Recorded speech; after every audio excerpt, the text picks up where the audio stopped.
alam mo ba, huwag mong ikukumpara yung sarili mo madalas sa iba, no? Isa sa mga sakit natin is yung comparison talaga eh. Yung parang piniplease natin, no? Na maging katulad nung tao na ina-idolize natin. Pero medyo mali yung ganun in reality kasi hindi magkakapareho yung magiging result ng mga pinagagawa ninyo. So, you need to create your own path. Pero, kailangan na kumuha ka ng mga experience or karanasan dun sa mga tao.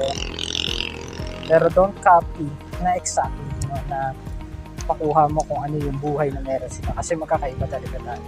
And kukunin mo lang sa kanila yung knowledge, yung expertise, or yung experience. So, yun lang.